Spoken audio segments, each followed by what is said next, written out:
Welcome to the English Matura with JB podcast. Let's delve into Santa Claus Day in Hungary, which is celebrated on December 6th. Here's something wild. While American parents use Santa's naughty list to keep kids in line, Hungarian families warn their children about a terrifying demon named Krampus who might literally drag them to hell for misbehaving. That's such an intense way to encourage good behavior. And it's fascinating how this tradition has persisted despite numerous attempts to ban it over the years. Well, what's really interesting is how this whole system works. They've got Mikulás, their version of Santa, who shows up on December 6th with treats for good kids. But he's got this partnership going with both an angel and Krampus, creating this perfect balance of reward and consequence. So, how exactly do Hungarian children prepare for Mikulás's visit? I've heard it's quite different from hanging stockings by the fireplace. You know what's fascinating about that? The kids actually have to clean their shoes and place them by the window on December 5th. It's like this whole ritual of preparation, teaching them that good things come to those who make an effort. That's such a meaningful tradition and quite different from just leaving cookies and milk out on Christmas Eve. And here's something that really surprised me. This whole Mikulás tradition only started in Hungary in the 1850s. During the communist era, they even had to change his name to Telepo, meaning Father Winter, because Mikulás was considered too religious. Hmm. It really shows how these cultural traditions adapt to political changes while maintaining their core meaning. Speaking of adaptations, you've got to hear about these Krampus parades in Austria and Germany.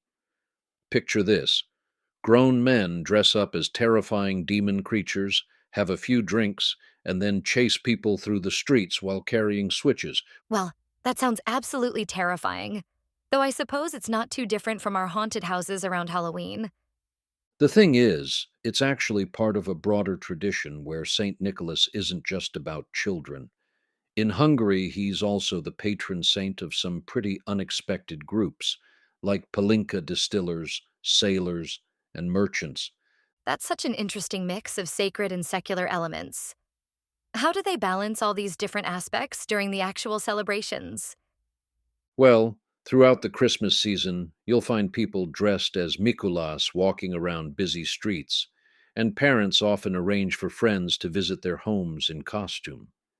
But the real magic happens on December 6th, when kids wake up to find their clean shoes filled with oranges, chocolate, and peanuts. That must create such excitement, especially since it's just the beginning of their holiday season. Exactly. And here's what makes it even more special: this doesn't replace Christmas at all. Hungarian children still get presents on Christmas Eve, but those gifts are believed to come from Jesus rather than Santa.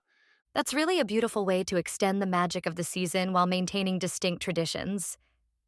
You know what I find most compelling about all this? The way these traditions create this perfect psychological balance. You've got the promise of rewards from Mikulás, but also this very real consequence in Krampus. It's like they understood centuries ago that both positive and negative reinforcement have their place.